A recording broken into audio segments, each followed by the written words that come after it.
really know who Nas is. If he, so No, but he know my son don't. My son can't touch one Nas record. You heard? Like, let's keep it a buck here. He reached out to Nas to actually, Whoa. I'm doing my chicken head right now because I really want him to get on this record. I care about right now. I've been getting busy. I'm outside. I've been leading an example in a great way. You heard? I break that nigga dirt. Oh no. Oh no. Oh no, no, no, no, no, no. Oh no. Oh no. If it was like Jim Jones, imagine putting a pen to paper to write about him. He was so nice. He was so nice about him. How did you do that? When the news broke that Nas had openly mocked Jim Jones, it came immediately after rumors began circulating about a canceled, flashy $100 million deal with Roc Nation. The timing made the situation even more explosive, adding fuel to the speculation and intensifying the public reaction surrounding both artists. Let's not get into that where we get into numbers and I gotta show you the statistics of what I've done. You heard to what other people was done. You heard them. You want to go to the Billboard entries, pull up Nas' Billboard entries, then pull up my Billboard entries. Hip-hop instantly went into full debate mode. This was not just another quick jab or a passing comment. It felt like history circling back around, carrying receipts, unresolved egos, and wounded pride, all colliding at the same time in a moment that demanded attention. What I did for Nas probably never been done for him in his life. He's never been that viral at all, ever. Ever. He's never been talked about like this ever in his life. Has Nas reached out to you? You did. The last time he was in some like this where people were comparing when him and Jay was beating on him. For years, Nas and Jim Jones have been talking past each other, trading indirect shots through interviews, podcasts, and subliminal bars. This moment, however, felt different because it came with real numbers, public status, and hard-earned credibility on the line, raising the stakes far beyond a typical exchange. I was just like, I'm where I'm at. I'm at the apex of what I do, you heard? So I'm talking about currently, you heard? Currently, nobody from my era really want to get busy or go and get into the booth with me right now, currently. This is a fact, Jack. You heard? If not, they would have stood up a long time ago and hollered at me. Jim Jones has spent the past few years loudly proclaiming his growth, influence, and business acumen, often presenting himself as a mogul-level figure who had finally caught up to the legends he once chased. But Nas wasn't convinced. He made his stance crystal clear when the Roc Nation deal rumors surfaced and then quietly disappeared, calling into question all of Jim's claims. Right now, The real person. Right now. And it ain't a money thing, but this is here, you heard? If you want to get busy, is the money on the line. Any one of y'all from my era, I care about right now. Nas allegedly saw this as the perfect opportunity to dismiss what he viewed as exaggerated self-promotion. Essentially, he was sending a message that legacy cannot be bought, rented, or spoken into existence. The tension intensified as fans began comparing catalogs, accolades, and chart histories, fueling the debate even further. Recently saw a clip on Instagram where a young kid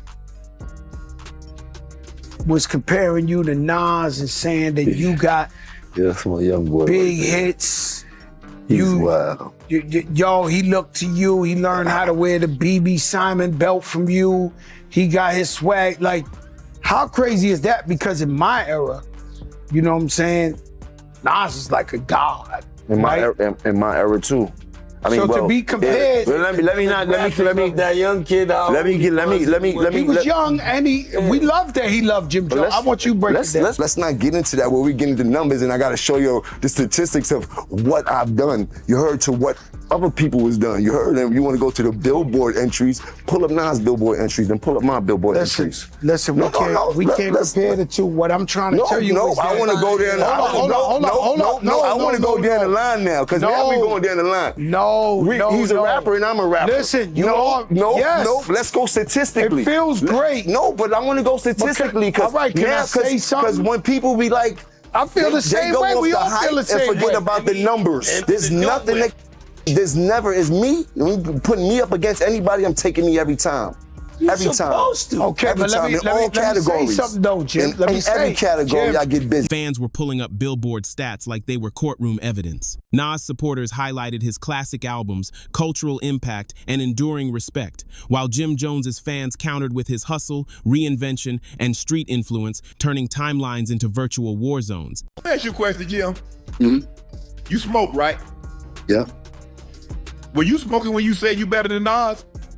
I might have been a little bit. Well, as far as let's get this right. I'm way more influential than Nas, and I don't care what nobody say. I know I made a little boo-boo when we talk about the sales and all this type of shit. I don't feel like getting into that rhetoric about where I started and where he killed it. But listen, Nas was nice when I was in high school. When I was in 10th grade, Nas came out. Mm-hmm. Nas was dope. We appreciated him. He had a little bit of run. But Nas always came up in the J and DMX and all these other people. Like he never had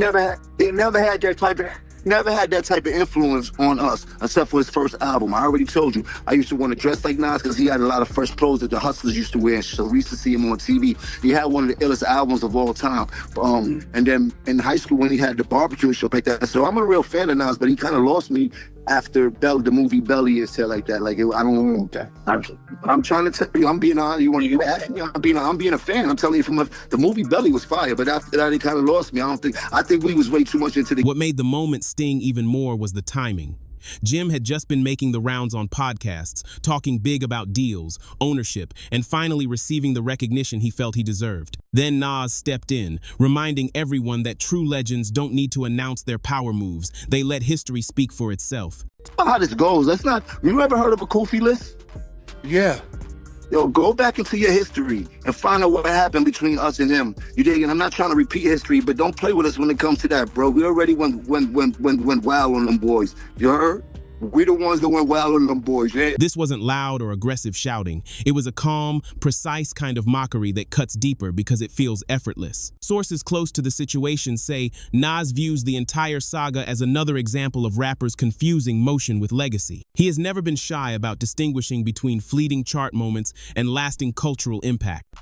I'm put it like this, Jim. Hey, bro, you been in this thing, but lyrically, I'm gonna keep it a stack with you. Y'all ain't people.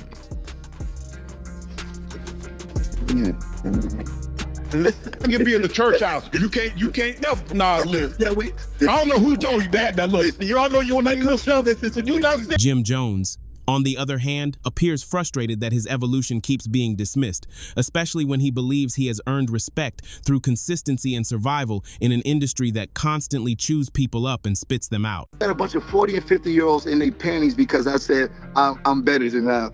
We're pretty all in the then and out. Nobody from the diplomats but you. I gotta stick up for itself and meet me in a booth for something if we want to do something historical. Nas say he don't do that no more. Nas say he don't do that. Because he got $100 million. He's a very wealthy man. You heard he's a very small businessman. Hold on. I'm rapping at a high level. You better check my stats, bro. I will run circles around Nas rapping right. I will run circles around Nas rapping right. What now? I'm batting around Nas right now rapping. Everybody. That's why this feud continues to matter. It's not just personal. It represents two completely different philosophies about what success truly means in hip-hop. Let's get this right. I'm not mad. It's about the sportsmanship of the game. Right. I'm a very aggressive person, and I seem to get misconstrued when I'm talking my shit. I'm just talking my point. You heard? Let me talk my shit because I am on the field. If anybody had a problem with that, they can meet me on the field. That is good boo. Anybody from that era. I can sing more Nas records than you right now. So you are capping. You are capping. That's what you do. First of all, I'm 57 and I don't be singing no rap. I ain't singing no rap. You see what I'm saying, Ocho? He don't even know about rap. He just doing this for the views to get Jim Jones on there to get him hot. I understand. One side believes that numbers, deals, and visibility define greatness, while the other holds that timeless work and lasting influence speak louder than any headline. Get him hot. You better check the podcast face. Hey, this is the biggest podcast you ever been on. Hey, this is the biggest podcast you ever been. You don't get this one not the hey. Hold on. Hold on. This is what I do. See you in your feeling, be in your feeling. Then you understand. This is what I do. You said two pies. And setting you in the back of the you can work with it. I love it. You got time with me, bro. You got time. You're dealing with the wrong one, bro. Right here, bro. I really. Yeah, that's true. We hear him. You cannot talk to him. He might get out rap me. Don't let him talk me. Don't nobody want to go to Club Shay Shay. Nobody want to buy no VIP tickets to that shit. Nobody rushing to go to that shit. When that no anything South Shay Shay. Hey, you gotta go talk. Nas mocking Jim wasn't random. It served as a reminder that in hip-hop, your past never disappears, and every claim is measured against history. Fans are now watching closely to see if Jim responds with words, music, or his own receipts, because staying silent would only make the jokes hit harder, much like Jim Jones himself. Like Jim Jones, imagine putting a pen to paper to write about him. Even something nice. Even something nice about him. How did he do that? What's the first sentence? What the fuck do you know? I'm not anxious to hear the Jim Jones diss record. Like, all right. It's like a that nigga don't used to have nervous with like B.I.G. Pop. Right. Eating cannabis like Eminem, the major down be like, if we go at it, don't be hot. You know what I'm saying? What I was saying, he's making like a Jim Jones, like, women. You're like, exactly, that's father, that's why you want to give him a deserve a game right now. I respect his hustle. I respect his hustle. The canceled Rock Nation deal rumor became symbolic, not because of the money involved, but because it exposed just how much validation still matters in a genre built on pride. Reached out to Nas to actually, Whoa! I'm doing my charm about shit right now because I really want him to get on this record. Nah, but he took out a bunch of mutual friends and shit like that. Actually reached out to Nas. I actually sent him the record. I got a response from him, not personally, but through the friends that gave him my number. I was told, like, he said he wanted to holler at me and shit like that he liked the record. That was what I was told. Everything besides Dipset, whatever, before Dipset, just want to put that on the record. Like, Nas was absolutely one of my favorite rappers of all time, from when he did the barbecue when we was in high school, walking through the hallways, and felt like he was him and shit, not like we was him. And you know, once you get into the pros, you know what it is, and you ain't on the same team. But I would love to do a record with him, as him being one of my favorites of all time. I think that's some really bucket list material for me on Word. So, you know, we'll see.